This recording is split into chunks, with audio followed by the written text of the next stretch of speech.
Bom dia, pessoal, alunos dos sextos anos A, B e C. Vamos começar agora a nossa aula, tá? E nós vamos dar início aí ao capítulo 7, onde nós vamos começar falando sobre a civilização egípcia. Então, a primeira coisa que nós temos que entender é que nós vamos conhecer uma civilização que se desenvolveu aproximadamente 5.000 anos antes de Cristo.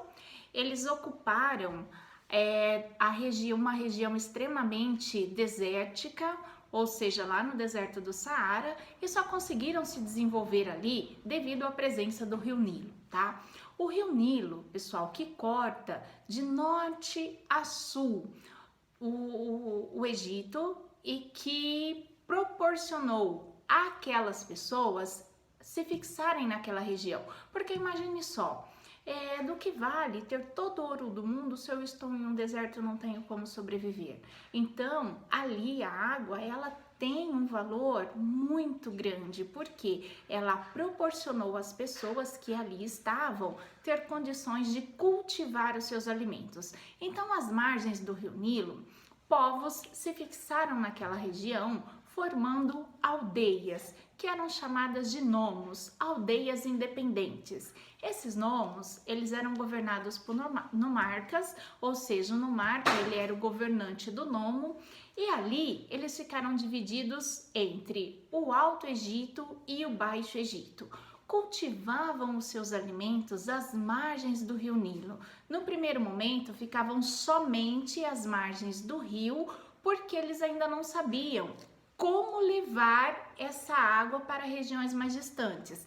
Aos poucos, eles vão desenvolvendo novas técnicas, levando a água para irrigar em áreas distantes, construindo canais de irrigação, construindo diques, mas nesse primeiro momento, eles ficaram ali presos às margens do rio Nilo.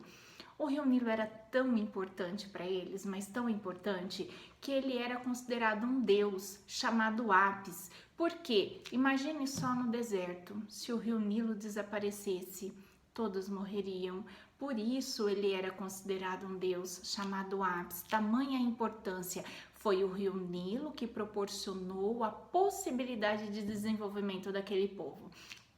O fato era que os nomos eram independentes e cada nomo com o seu nomarca, eles começaram aí a ter algumas divergências.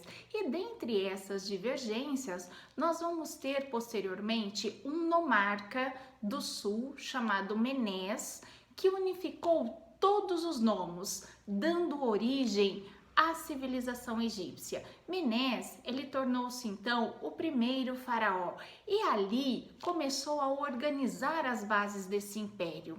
Bom, é lógico que no momento que eles começaram a ocupar aquele território, tudo era muito complicado, porque eu preciso realizar as atividades agrícolas, eu preciso de toda forma cultivar os meus alimentos. Mas quando é que eu vou cultivar?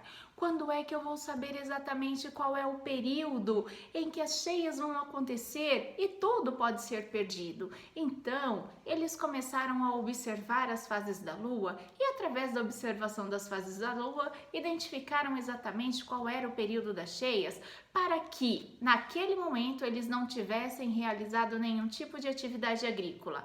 Quando o leito do rio Nilo transbordava, era uma festa, porque eles sabiam que quando tudo voltasse ao normal, todo o leito, toda a região que havia sido inundada pela água estaria extremamente fértil para o início do cultivo dos seus alimentos. O fato, pessoal, era que o humus, um fertilizante natural constituído de restos de peixes e plantas, era muito bem-vindo para poder deixar o solo preparado para o início do cultivo desses alimentos. Bom, e olha só, e a civilização foi se desenvolvendo, os egípcios, eles eram politeístas, eles acreditavam em vários deuses e a escrita egípcia, os hieróglifos, ela era toda organizada com uma grande quantidade de desenhos.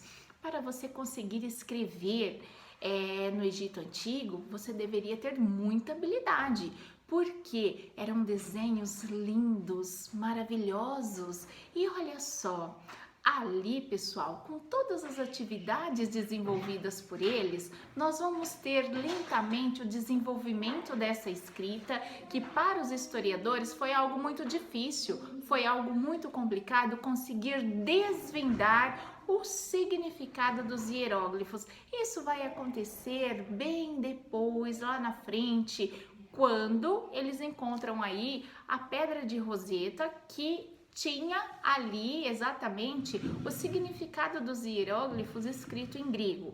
Bom, o fato era que a região do Crescente Fértil, formada por 3 importantes rios, Nilo, Tigre e Eufrates, estava fortemente ocupada desenvolvendo as civilizações e as atividades agrícolas, elas iam acontecendo prontamente. A agricultura era a principal atividade econômica na época.